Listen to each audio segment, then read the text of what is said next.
Hello, and welcome once again to Family Historian. My name is Stephen Conti.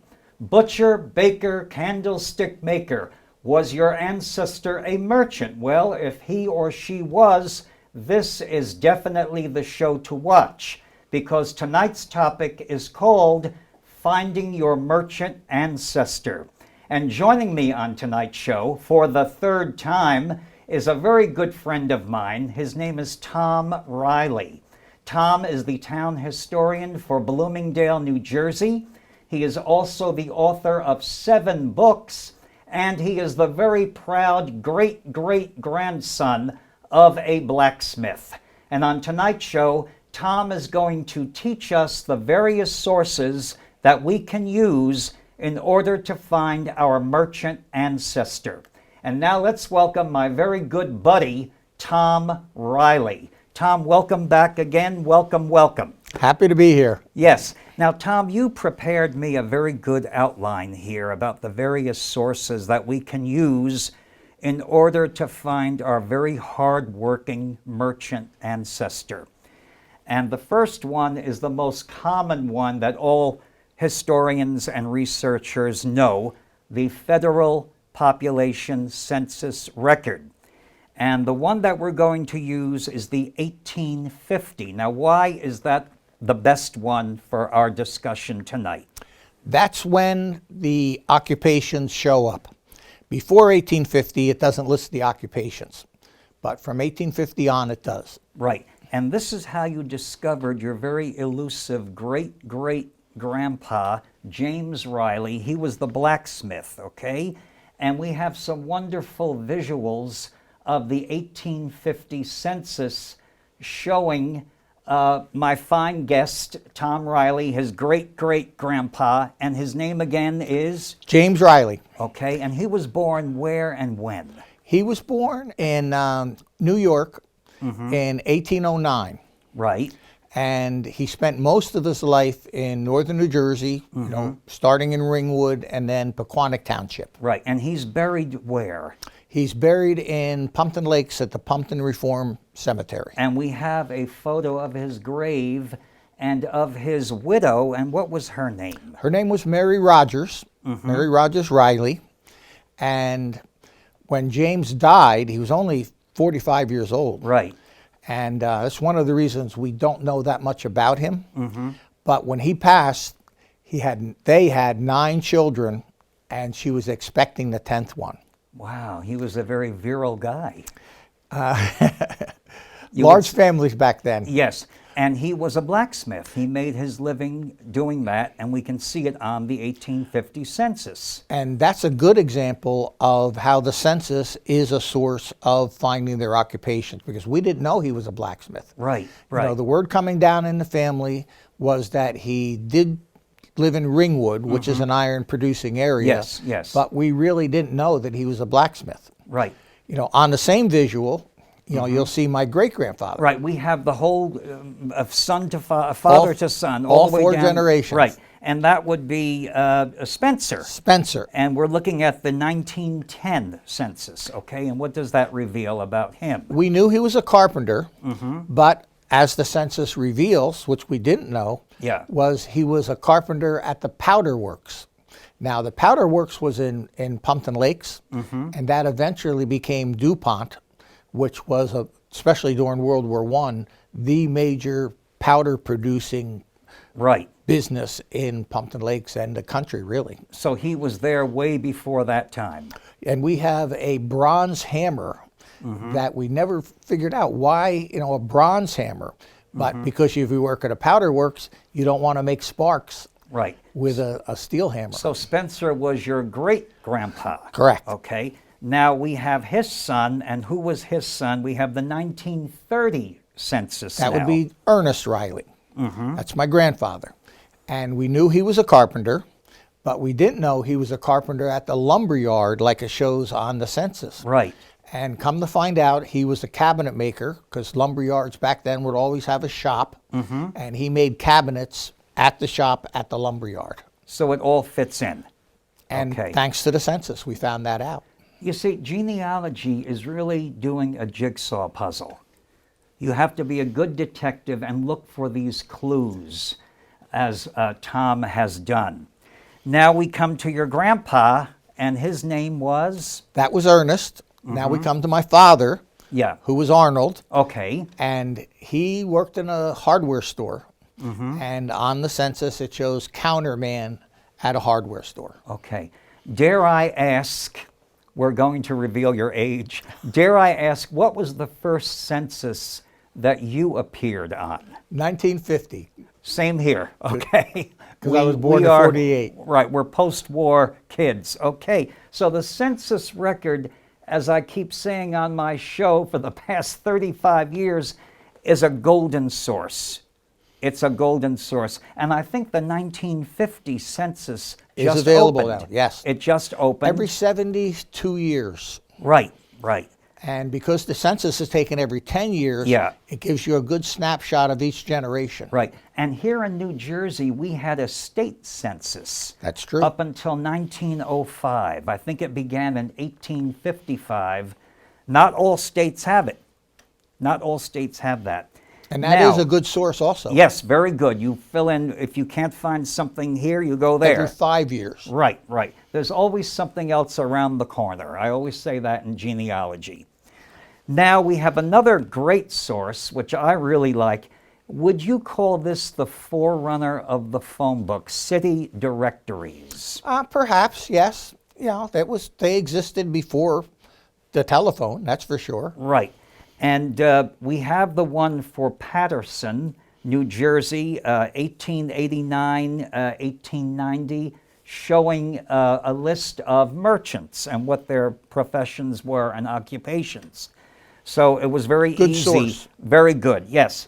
You also mentioned, before I go on to our next directory, which contains me, you said that when people were shopping years ago, many of these merchants would deliver. Can you expound on that? Well, you know, even when you went to the general store, if you had a relatively large order, something you couldn't carry easily, you know, it would be delivered. And all of the different merchants, you know, there's no supermarket. You went to the butcher, the baker, you know, and they all had wagons. Yes. One of the bakers that I researched in Butler, he had 13 wagons where he was delivering baked goods to everyone's house. The same thing with the butcher that we researched. You know, there was a butcher wagon, and they would cut a steak right off the cow, you know, right there in front of you. Right. Now, we came full circle with this. Can you tell our viewers about that, how we came full circle nowadays? Well, we also, of course, remember the Sears catalog, which you could buy just about anything from. Right. Very important in rural areas. Yes, yes. So, you know, that was like home delivery. So the next step was really the strip mall. You know, I remember in Preakness, in Wayne, all of the stores were together. You know, it was like the first place where you could shop all the different stores. And then, of course, malls came into being. And it's interesting now that through home shopping on the internet, you know, even the malls are being superseded by home delivery, which is the full circle. And supermarkets. Yeah. Shop from home. There you go. So we came the full circle. Almost all of the supermarkets have home delivery now. Right, right. I like going in person. Okay, that's what I enjoy. Now we're going to look at another city directory for the city of Newark, New Jersey. Now, Newark is a very old city, founded in 1666, but their city directories go back to the year 1835. The Conti family, which is my father's family, were in Newark in 1908, and my father's father, his name was Stephen Conti. Guess what? He was a barber in Newark, and I found his name in the 1908 city directory, and we'll show you that right now. He was at 93 Hamburg Place. That's where his barber shop was, and back in the 1980s, I went down there. It's now called Wilson Avenue, and I got a haircut. And the original fixtures were still there. I felt the presence of my grandpa all around me. And there's a photo of me here back in the 1980s when I had more hair and I had darker hair. And that was a real nice way. Didn't we all? Yes, that was a real nice way of doing research. I went right to the barber shop by using the city directory.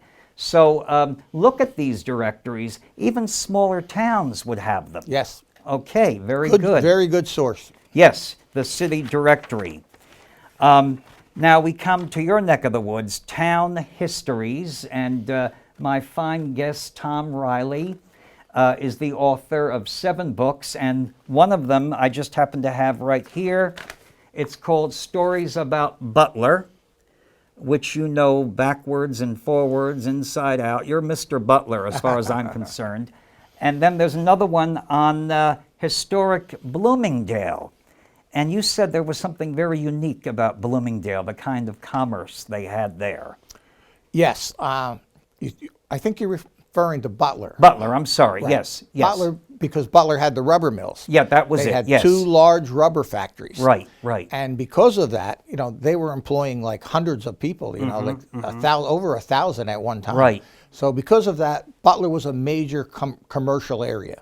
Main Street area had just about every kind of shop that you wanted to cater to the mill workers. Right. And one of the people we found was, he was actually a butcher. And almost everybody worked in a rubber mill at one time or another. Yes. And he had wagons, and his son came back from World War I and became interested in radios. So the Post family ended up first as butchers, which we found, in the city directory and the town history. Yes. And then his son became radios, and then his son became televisions. So it went from one particular occupation to another. Right. But all of these towns had merchants. Bloomingdale, which is your hometown, okay, and then there was a very good history written about Bloomingdale, and you can see the merchants in there as well. Well, my mother used to say if we were going outtown, we were going shopping in Bloomingdale. Right. If we were going uptown, we were going shopping in Butler. Right. Now, we all went to school, and we all know about yearbooks, okay? I don't like to look at my yearbook picture. I really don't. But besides that, many of these yearbooks were sponsored by merchants. And we do have a visual of that. And did the yearbook, it was the benefit for those merchants, is that right? With advertising in the yearbook? Sure. It was a sponsor to help lower the cost of the yearbook, of course, but it was also fantastic advertisement for the merchants. Right. And what kinds of merchants? Give us some examples. Every single one. Every popular store, every merchant, even small stores would support the high school. We had Butler High School. Bloomingdale and Butler went to Butler High School. And just about every merchant in both of those towns would be listed either in the back of the yearbook, or they had the school newspaper, which is also in our visual, where they would advertise in the school newspaper as well. And if you didn't know what your ancestor's occupation was, that was another really good source, the advertisements in the yearbooks. In these towns, well, like in Butler or Bloomingdale, what are there long surviving merchants there? For sure. I wrote about 3 in the Butler book who were generational, which was normal to have the generations pass the occupations down in the families. And for instance, I wrote about a bakery, and it was multi-generational, a hardware store that was multi-generational, handed down in the family. And they are still in existence today? Still in existence, that's right. Right, because you had mentioned something that I love mom and pop businesses, and I try to support them as best I can, whether it be a diner or a luncheonette. You don't hear about luncheonettes anymore, you see. And you're a big proponent of the mom and pop. Has that kind of disappeared now, that the family-owned business? Well, take hardware, for instance. All of the big box stores, whether it's Home Depot or any of them, they've taken the place, and a lot of the home mom and pop stores have gone out because it's easier to go to one store where you could buy everything instead of a whole bunch of little stores. One-stop shopping. That's right. Yeah, but I still prefer the mom and pop. Well, and especially in the food industry, as you mentioned, almost every town had multiple mom and pop stores. There was the local grocery store or delicatessen, and unfortunately they have all gone out because it's been concentrated in the big stores. Right, but you still have these surviving businesses. I'll see since 1885, since 1901. You'll see this on the front door or something. And it's really a struggle to be in business yourself today, between insurance and liability insurance, and it's a struggle to be in business for yourself today. And every now and then on the news, I will see, well, this business has been around over 100 years, but now this is their last day. They are closing. They just cannot compete. There you go. With the big boys. So, well, when you think about it, a friend of mine had a camera store, so he would buy 5 cameras. Yeah. You go to the big stores, they're buying 500 cameras. Yeah, so, the price is a lot more for 5 than it would be for 500. Right, isn't that something? Now, our next source, and you all know about printed genealogies. And Tom, do many people, will they list the occupation of their ancestor in these printed genealogies? 99% of the time, I say they would, because that's one of the main things you look for. You want to know what kind of occupation your ancestors had. So most of the time they are listed, yes. I see, okay. Now we have a fun one. This is what I call outdoor research. Cemeteries. And I know you have a story to tell. You were doing research in a cemetery because the cemetery talks back to you. The dead talk back to you. Am I correct on this? That's for sure. And you're an expert on restoring graveyards. That was your first appearance on my show, which was a huge success. Cemeteries. You were researching a man named Oscar Maybe. Correct. And we have a photo of his tombstone, and you saw these initials ORC. And correct. This baffled you. Can you tell our viewers about that? And it was a substantial stone. And when you looked at the dates, he was only 27 years old. And we were wondering, why did such a young fella have such a nice-looking stone? And when we looked up the ORC, find out he was a railroad conductor. And the ORC was Order of Railroad Conductors. And when you belonged to that organization, which was like a union, they had an insurance policy, and one of the benefits was burial insurance. So that's how he ended up getting a nice stone, because it was covered because of his policy from the railroad. And when did you make this discovery? Well, it took a little bit, but one of my friends that was helping us restore the cemetery, he's a railroad guy. Yeah, yeah. So he was able to find it. Is this the cemetery in Butler? Yeah, Manning Avenue Cemetery, which we restored about 400 stones there. And the ORC baffled you? Yep, and we found another ORC in the same cemetery when we started looking. Right, and there was someone else buried there. The stone looked like a tree, and I even questioned that. And I thought that was kind of rare, but it really wasn't that rare. Can you tell our viewers about that? That's probably the most interesting stone in the Manning Cemetery.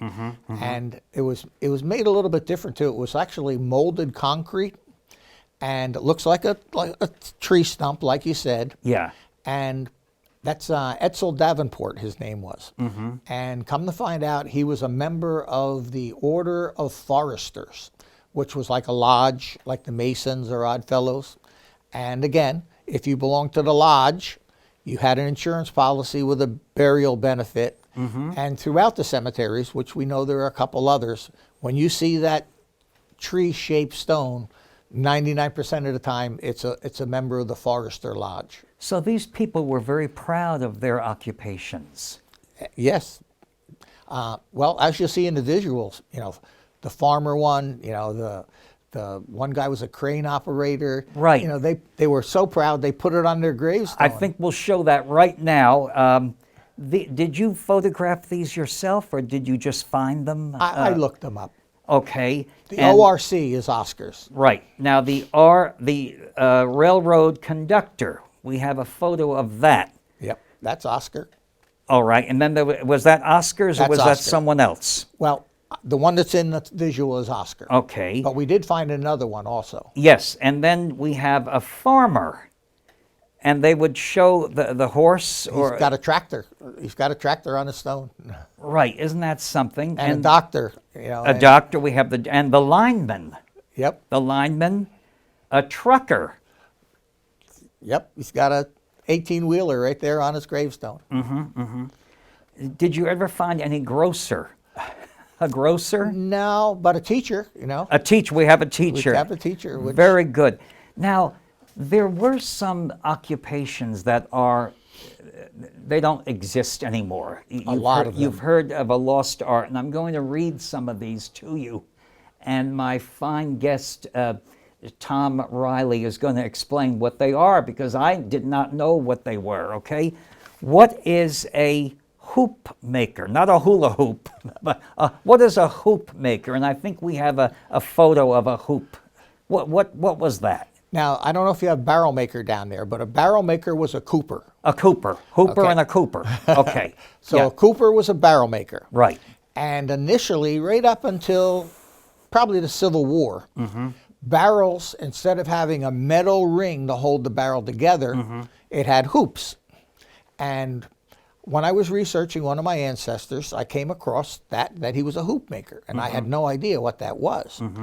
And I did some research and finds out that, especially subsistence farmers, when things were going tough, you could always go into the woods and cut hoops. Now, hoops were saplings, usually hickory or chestnut, and they would cut these. Was that a soft kind of wood? It's pliable. Pliable, okay. Hickory is right. stainless. Not like oak, no. No, hickory will bend, but it won't break.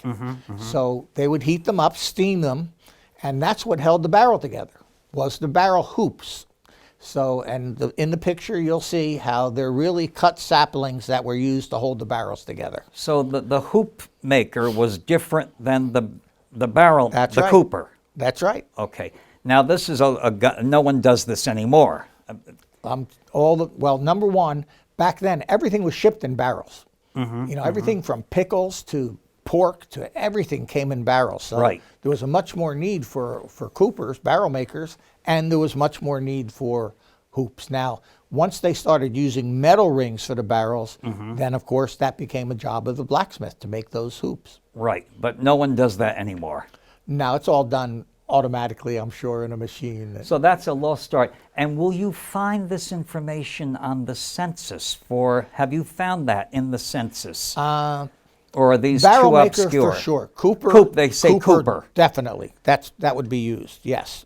Hoop maker, I don't think so, because it was kind of like a last resort job. Like if you really couldn't find any other employment, and in rural areas, there wasn't the industry, you could always cut hoops and make enough money to put food on the table. Right. Would the cooper also sell barrels? Would they be a merchant and sell them? Perhaps. I don't really know. Perhaps. Right. And then we have another one here, a wheelwright. I never had, that's a very unusual Gothic kind of word, a wheelwright. Well, that was a specialty of a blacksmith. And some blacksmiths would just specialize in making the metal, like the tire of a wooden wheel is metal, like on the Conestoga wagons. They would have a metal tire, they called it, on the outside. So that's what the wheelwright would do. Plus, of course, oftentimes there were repairs that had to be done on wheels that the wheelwright would specialize in as a blacksmith. And that was a job in demand. Yes. I mean, this is before the Everything auto. had Right, wheels. right. The best invention in human history is the wheel. I was doing research on an old Newark family in New Jersey. Their last name was Oliver. In fact, they have a street named after them in Newark, the Oliver family, and they were carriage makers. There you go. So I think they were a very wealthy family. Well, and a wheelwright would make the wheels that went on the carriage. Right. Isn't that interesting? Before we close, I do want to highlight the Butler Historical Society in Butler, Morris County, New Jersey, and Museum. And of course, this is number 7, this book, Stories About Butler by my fine guest, Tom Riley. This is number 7. And it's available at the Butler Museum. And all the proceeds go to the museum from that book. And you have records of all of your early merchants there. Is that correct? For a year, we documented all the merchants on Main Street Butler. And not only is it a snapshot of today, but going all the way back to the old merchants as well, which is a major source of anybody that's looking for a merchant, which we have had requests at the museum to find. Well, this has been great having you on the show for a 3rd time, and I have a gift for you because you're such a smart guy. I know you don't like to hear that, but I do have a gift for you. Our last show was finding your odd fellow ancestor. Correct. And the female counterpart of the Oddfellows are the Rebeccas. My mother was a member. And Tom's wonderful, lovely mom was a Rebecca. And I found this at an antique store. It's Bennington pottery from Vermont with Rebecca at the well. Ah, fantastic. That's Rebecca at the well on this. And I would like to give this to you. Fantastic. As a gift for coming on my show and being so supportive of Family Historian. Very nice. So that's in memory of your dear mom. Okay? Thank you, Stephen. She was a Rebecca. And before I close, today marks my 35th year. I'm in the prime of life, 35. 35th year on the air with Family Historian, and I can't believe how the time flies, and I'm so glad that I have all my friends here to celebrate this with me. Thank you so much, Tom, and we're going to have you on again and again and again because you're so knowledgeable. And thank you for watching me on tonight's show, 35 years on the air, and remember, we are all descendants of ancient civilizations. Genealogy is your key to the history of your family. And so until next time, this is Stephen Conti wishing you the very best of luck in your research and above all, happy ancestor hunting. Good night.